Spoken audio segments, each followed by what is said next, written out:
C'est Campagne d'Afrique en 1830 par un officier du corps expéditionnaire. Cette terre, qu'on avait présentée comme sauvage et inhabitée, est couverte de jolies maisons de campagne entourées de jardins. Toutes sont bâties sur des hauteurs dont les mouvements onduleux contrastent tout à fait avec l'aridité des côtes de Provence. La végétation y est superbe, et partout des sources et des courants d'eau fécondent la terre. Les fruits y sont en abondance, un grand nombre d'aqueducs amènent les eaux jusqu'à la capitale. Et le maréchal Bugeaud lui-même. J'ai reconnu que l'Algérie produit beaucoup de grains, une immense quantité de bétail. L'immensité des terrains ensemencés atteste l'existence d'une population beaucoup plus nombreuse qu'on ne le pensait. Le commandant Claude-Antoine Rosé, dans Voyage dans la Régence d'Alger en 1833. Presque tous les hommes savent lire et compter.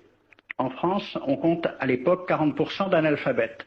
Ainsi, les soldats qui débarquent sont en général moins instruits que les sauvages qu'ils viennent civiliser. Le ministre de la guerre de l'époque, il s'appelait Girard. Il faut se résigner à refouler au loin, à exterminer même la population indigène. Le ravage, l'incendie, la ruine de l'agriculture sont peut-être les seuls moyens d'établir solidement notre domination. Savary, duc de Rovigo, apportez des têtes, bouchez les conduites d'eau avec la tête du premier bédouin que vous rencontrerez, au nom bien sûr de la civilisation. Christian, dans l'Afrique française, un détachement de l'armée parti d'Alger surprend la tribu désarmée des Olifias et massacre sur le champ tous les hommes, femmes, enfants, sans distinction. On parlera de 12 000 morts. Les troupeaux raflés aux Olifias seront vendus au consul du Danemark. Quant au reste du butin, il fut exposé au marché de Babazoun.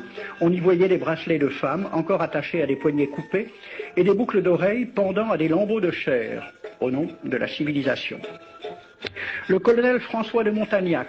Selon moi, toutes les populations qui n'acceptent pas nos conditions doivent être rasées. Tout doit être pris, saccagé, sans distinction d'âge et de sexe. L'herbe ne doit plus pousser là où l'armée française a mis le pied.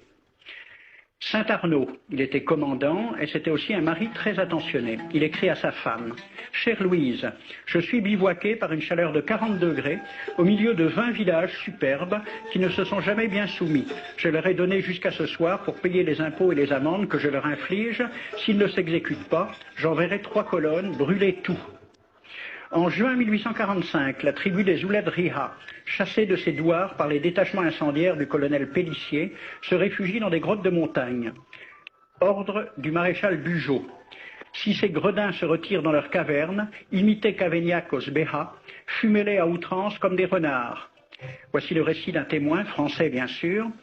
Voir au milieu de la nuit, à la faveur de la lune, un corps de troupes françaises occupé à entretenir un feu infernal. Entendre les sourds gémissements des hommes, des femmes, des enfants et des animaux, le craquement des rochers calcinés s'écroulant. Le matin, quand on chercha à dégager l'entrée des cavernes, gisaient des bœufs, des ânes, des moutons. Parmi les animaux, entassés sous eux, on trouvait des hommes, des femmes, des enfants. J'ai vu un homme mort, le genou à terre, la main crispée sur la corne d'un bœuf. Devant lui était une femme tenant son enfant dans ses bras. Cet homme avait été asphyxié au moment où il cherchait à préserver sa famille de la rage de cet animal. On a compté 760 cadavres. Le 8 mai 1845, Saint-Arnaud découvre 500 Algériens qui s'abritent dans une grotte entre Ténès et Mostaganem. Saint-Arnaud ordonne à ses soldats de les emmurer vivants. Il écrit « Je fais boucher hermétiquement toutes les issues et je fais un vaste cimetière. La terre couvrira à jamais les cadavres de ces fanatiques. » C'est à peu près ce qu'ont dit les Allemands en massacrant le village d'Oradour-sur-Glane. Montagnac, toujours lui, le colonel. Voilà comment il faut faire la guerre aux Arabes. Tuer tous les hommes jusqu'à l'âge de 15 ans. Prendre toutes les femmes et les enfants. Vous me demandez ce que nous faisons des femmes que nous prenons? On en garde quelques-unes comme otages. Les autres sont échangées contre des chevaux et le reste est vendu à l'enchère comme bêtes de somme.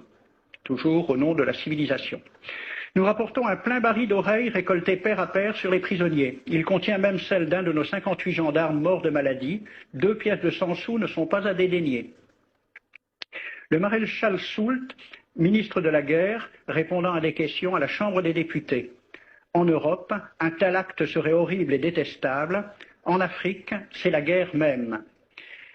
C'est la guerre même, c'est du moins ce que dit le ministre français, mais en face, voici un décret pris par l'émir des Arabes, l'émir Abdelkader. Tout Arabe qui amènera vivant un soldat français recevra pour récompense la somme de 8 douros.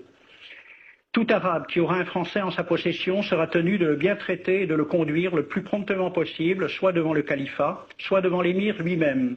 Dans le cas où le prisonnier aurait à se plaindre de mauvais traitements, l'Arabe n'aura droit à aucune récompense. À la lecture de ce décret, question d'un soldat algérien, quelle récompense pour un prisonnier vivant? L'émir répond 8 douros. Et pour une tête coupée, l'émir répond 25 coups de bâton sur la plante des pieds. De quel côté était la civilisation? J'ai donc fait ce film avec les citations et des dessins et gravures qui étaient à la Bibliothèque nationale à Paris, et j'ai proposé le film à la Ligue de l'enseignement pour qu'il soit projeté dans les lycées et collèges de France et de Navarre. La Ligue de l'enseignement l'a refusé avec cette appréciation.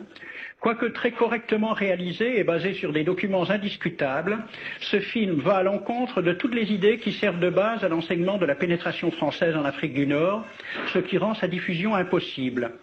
C'était reconnaître que l'enseignement n'avait pas pour but l'éducation, c'est-à-dire l'ouverture vers la réalité, mais l'endoctrinement au service d'une idée politique, ici le colonialisme.